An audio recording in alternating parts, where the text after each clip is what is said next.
O funcionário entregou as suas credenciais e fez a empresa perder mais que R$500 milhão. Foi preso aqui em São Paulo um homem suspeito de participar de um crime que causou prejuízos de mais de R$500 milhões. Esse crime de hacker. A Polícia Federal investiga um roubo após um ataque hacker a uma empresa que presta serviço para o Banco Central. A Polícia Federal e também o Banco Central investigam um ataque hacker à conta de uma empresa que presta serviços a instituições financeiras. Esta semana, pelo menos R$800 milhões viraram fumaça naquele que já é considerado o maior ataque ao sistema financeiro de todos os tempos aqui no Brasil. Olha o que aconteceu. Em julho deste ano 2025, um funcionário, precisando apenas de R$15 mil, resolveu pegar uma lista de dados da sua empresa e vendê-la para uma pessoa. Sabe o que é o pior? Esta pessoa era um hacker. O técnico de TI da empresa CM Software foi abordado na porta de um bar. Recebeu R$5 mil para repassar as credenciais de acesso ao sistema Pix. Depois, ganhou mais R$10 mil por executar os comandos em segredo. Com isso, os hackers desviaram R$541 milhões de diversas instituições via Pix. Sabe o que é o mais importante aqui, empresário? E você, dono do escritório? Tudo isso aconteceu não foi por uma questão simplesmente técnica, por um vazamento de dados.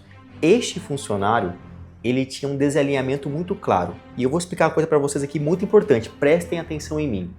Você já ouviu falar sobre cultura? O que aconteceu aqui não é sobre simplesmente ele pegar porque ele precisava de dinheiro, ou pegar uma lista, ou um hacker invadir ali o sistema de alguém. Não é só sobre lei de proteção de dados, por exemplo. Aqui a gente está falando sobre cultura de empresa. A cultura ela é formada por 3 pilares muito claros: comportamentos, práticas e políticas. Quando eu falo em comportamento, o que seria comportamento, Guilherme? É quando tudo aquilo que eu faço no dia a dia e aquilo vai se tornando tão costumeiro que faz parte da cultura. Exemplo, eu como dono da empresa costumo chegar sempre mais cedo e eu falo mal dos meus clientes todos os dias. Naturalmente, os meus funcionários, ao ver eu fazer isso todos os dias, também passarão a me imitar. Por quê? Todo comportamento gera uma cultura. E cultura é tudo aquilo que está acontecendo quando você, dono, não está olhando o negócio. Ou tudo aquilo que você, como dono, tolera para que ocorra. O que é prática, então? Práticas são aqueles rituais. Os rituais que ocorrem na empresa, que não estão em nenhum papel, mas por acontecer tantas vezes, aquilo se tornou também uma cultura. Exemplo, no meu escritório, toda sexta-feira é o dia em que não precisa estar tão formal. E acontece o café cultural. Então, aquilo é uma prática, é um ritual que foi feito por várias e várias vezes e virou parte da cultura. Todos os funcionários sabem que aquilo existe. E agora o ponto mais importante. Políticas. Que a maioria das pessoas não tem ideia, não sabe como faz. Você é empresário, você é advogado, muitas pessoas não sabem o que é uma política e qual a importância dela. O que a gente vê sempre? Um papelzinho lá na hora de contratar um termo de contrato, ou o meu contador me deu lá um documento para assinar lá que é o contrato, mas muitas vezes você nem sabe o que está escrito ali, ou tá na parede do meu escritório o que pode e o que não pode fazer. Política, para aquilo se transformar em cultura, vai muito além disso. E nesse caso desse funcionário, isso é muito claro. Porque ele fez algo no ímpeto de pagar as contas pessoais, mas porque também não havia uma proteção necessária e bem feita dentro da cultura do escritório. A política se resume em vários documentos, mas aqui, por exemplo, um deles, um regimento interno, explicando o que pode e o que não pode. Esse funcionário sabia que não poderia, por exemplo, fazer um download de uma lista ou tirar essa lista para um outro lugar? Como é que era a relação dele com as tecnologias do escritório? Um bom plano de cargos, o que ele tinha acesso? O que ele sabia? Um bom manual de cultura, como essa empresa vive? O que é determinante para você estar na empresa, para que aquilo realmente, se não fizer bem para ele ou se aquilo não estiver enquadrado no que você espera dele, que ele venha sair, porque ele não se enquadra. Um bom contrato. Outra coisa importante, como é feito ali as camadas de acesso. Quais são as políticas? Todo mundo hoje, nessa operação, tem acesso a tudo? Todo mundo acessa todas as pastas? O funcionário acessa a pasta do RH? O RH acessa a pasta do financeiro? Como é que funciona isso hoje? Então, isso também é política. Ele tinha acessos, talvez demais? Então, como é feito a camada de acessos dentro dos aplicativos, da tecnologia e como você controla isso? Falei aqui alguns documentos, mas quando você tem essa proteção da sua cultura através de políticas muito claras em que ele vai assinar, é uma segurança para você. Então, mais uma vez, política se resume em comportamentos, práticas ou rituais e política. Não adianta ter papel e não ter ali um comportamento que é condizente ao papel, porque não adianta nada botar aqui um papel na parede e não segui-lo, nem eu como dono, mas também eu preciso ter essa documentação bem feita e eu preciso ter o comportamento alinhado e os rituais que levem tudo para o mesmo caminho daquela cultura que você espera. E qual é a armadilha por contratar rápido demais?